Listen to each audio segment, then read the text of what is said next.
Before we dissect what's happening between Ben Simmons and the 76ers, we need to start from the beginning and look back on how we got here. The Sixers drafted Ben Simmons with the #1 pick in the 2016 NBA draft. After missing 1 year with injury, Ben was an instant star in the 2017-18 season. He racked up triple-doubles, he dueled LeBron James, and he led the Sixers to a 16-game win streak despite not having his all-star teammate alongside him for all those games. Not only did he get himself a Rookie of the Year award, but he led the Sixers to a 52-win season, which was their first 50-win season since 2001. It seemed impossible at that moment that Ben Simmons would be anything less than a future face of the league. But with every passing year, things seemed a little bleaker. Ben struggled to adjust to his new role in 2018-19 after the addition of Jimmy Butler, especially in the playoffs. He wanted the ball in his hands, infamously stating that he didn't want to be in the dunker spot after Jimmy Butler was given point guard duties during the Raptors series. Despite these struggles, he still had a good season, and the Sixers rewarded him with a 5-year, $177 million extension. Not only that, they chose not to keep Jimmy Butler, allowing Ben to go back to his original role that he had thrived in his rookie year. The 2019-20 season was a rough one for the Sixers due to some unfortunate off-season decisions, but Ben actually had a pretty good season, actually a pretty great one, and he actually played really well with Al Horford, even though really no one else on the team did. His numbers are actually pretty good due to the fact that he was always playing with a stretch big. I would actually call this third season his best season. A lot of people say his rookie year is his best. I think mainly just because that team is remembered more fondly, but I absolutely think Ben's third year was his best. Unfortunately though, like I said, the team did struggle and we never got to see Ben in the playoffs that year due to his season being cut short by the injury. And it was clear major offseason changes were coming, but the fans in the front office were pretty firmly in agreement at this point that Embiid and Ben Simmons were not going anywhere. Now we fast forward to November 2nd, 2020, when the Sixers named Daryl Morey as their new president of basketball operations. Immediately, rumors started to swirl about Ben, primarily because of Daryl Morey's clear love for shooting he had displayed in Houston. People kind of perceived Daryl as someone who really only valued shooting and nothing else, which did not exactly sound great for Simmons, but I always thought that this point was overblown, considering Daryl had once built a team around Yao Ming in the past, and Daryl made it clear he was not here to blow up the team, acknowledging the perception that he only cared about shooting was false, and he had really only done that because he felt it was what best suited James Harden and the Rockets at that time. I feel like looking back now, though, it was pretty clear Daryl favored Joel from the very beginning. I mean, he posted that photo of him on FaceTime with Embiid. He talked all about Embiid, how he had to fix the team for Embiid. And although acquisitions like Seth Curry and Danny Green clearly benefit Ben as well, I feel like these moves were often seen and marketed as moves for Joel, not so much for Ben. And also, as like I mentioned, Ben actually seemed to benefit from having Horford on the team. So I'm not sure. This is completely just hindsight now, but maybe that rubbed Ben the wrong way from the very beginning. I'm really not sure. This is just speculation, but I do know one thing that for sure rubbed Ben the wrong way, and that was the James Harden saga. When James Harden requested his trade from Houston, it had the Sixers written all over it. Harden and Daryl are extremely close due to their careers really intersecting for so long, and in many ways they kind of made each other. You know, Harden was given his chance to be a first option by Daryl, and Daryl sort of built his career on that trade because it was such a steal, and people really trusted Daryl and his vision after that. And it was even reported that Daryl leaving Houston was actually one of the main reasons Harden no longer foresaw a future there, because he didn't trust the front office as much to do the right things.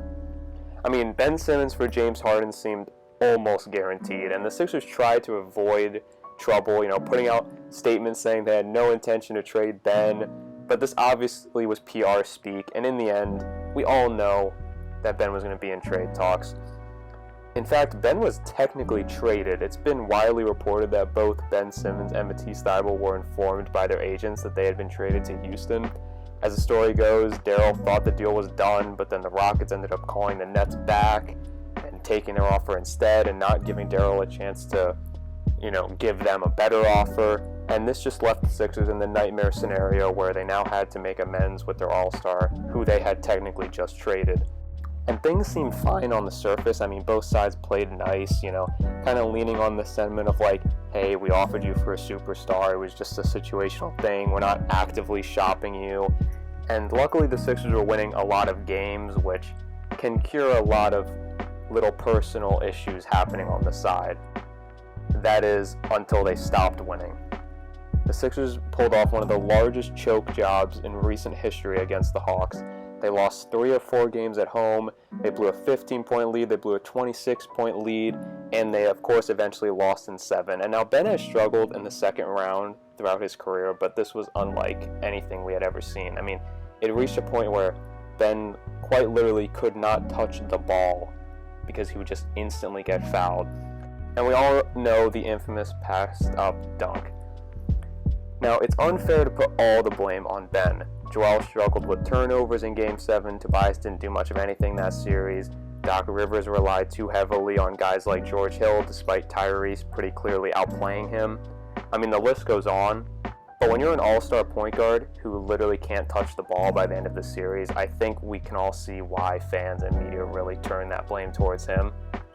I think a big turning point in the relationship between Ben and the Sixers was after the game.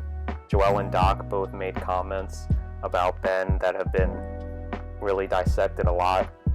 Joel said, "I thought the turning point of this game was when we passed up an open dunk for 1 free throw." And Doc Rivers was kind of non-committal when asked if Ben Simmons could be a championship-level point guard. Like I said, both these comments have been labeled as throwing Ben under the bus.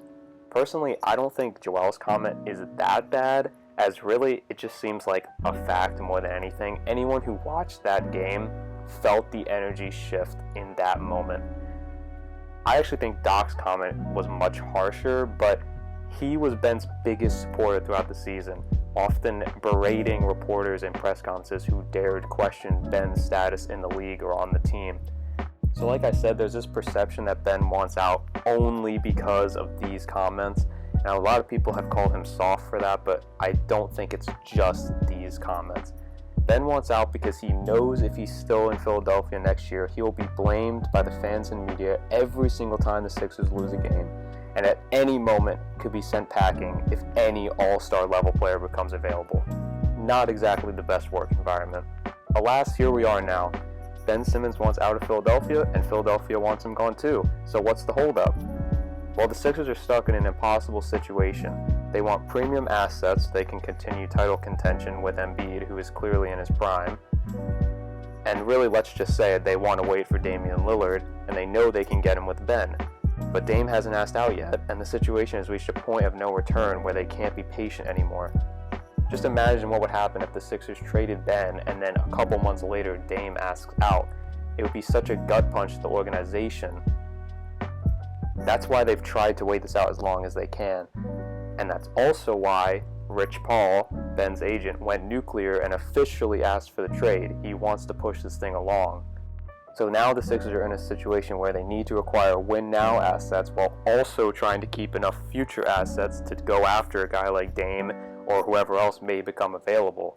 And also, what a potential Ben trade looks like is really hard to gauge because it completely depends on who you ask. I mean, one guy will tell you he's accepting Damian Lillard and nothing less, and then the next guy will tell you he'll settle for Anthony Simons at this point. The truth is, Ben is a high-value NBA player that most teams would want in theory, but there just aren't many teams right now willing to give what the Sixers want. And that makes sense because the Sixers want an all-star level player, but a team trying to contend does not want to give up their all-star level players to get Ben. It doesn't really make much sense for either side. I mean, right now, the most notable suitors for Ben are reportedly the Timberwolves. I mean, they want him really badly, but the Sixers really aren't interested in any of their assets. I mean, a lot of people are bringing up the clearest, most simple trade here, which would be swapping D'Angelo Russell and Ben.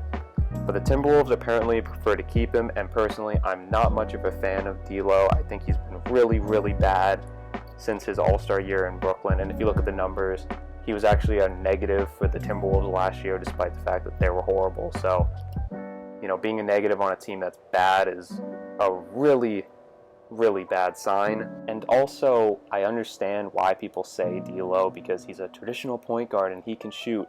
But you also think about it defensively. The Sixers were starting Seth Curry.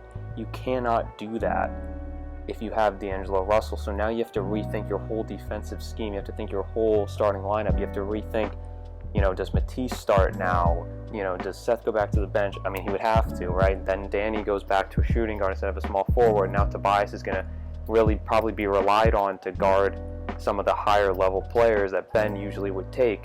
Danny Green showed he really can't be relied on to be the first, defensive option. He really, really struggled at times doing that. And so that's why it's not so easy to say just trade Ben for someone who can shoot. It's not that simple.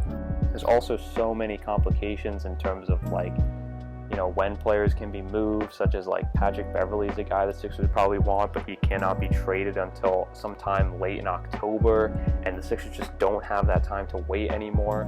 Other interested teams are the Kings and the Raptors, but both kind of fall into the same situation where they don't want to give up their best players to get Ben, because if you're going for Ben, you want to contend. You don't want to give up your best players, but the Sixers don't want to take future assets right now. Most teams, when their all-star requests a trade, that means they're going to get ready for a rebuild, but the Sixers aren't in that situation at all right now. I'm almost certain the Ben trade will end up being a 3-team deal with just tons of moving parts. It's going to be insanely complicated, definitely before training camp, because I don't think the Sixers front office will dare risk that level of drama. Or I don't know, maybe Dame asks out tomorrow while I'm editing this, and then this is all quick and easy, and then, this is all pointless. But until then, the Sixers are stuck in limbo with quite literally no idea what their roster will look like next season. The entire starting lineup could shift depending on what comes back. The entire bench could look different. The entire way the Sixers play offense and defense could be completely different, and they won't know that until weeks, if not days, before the season begins. So it should be a fun one.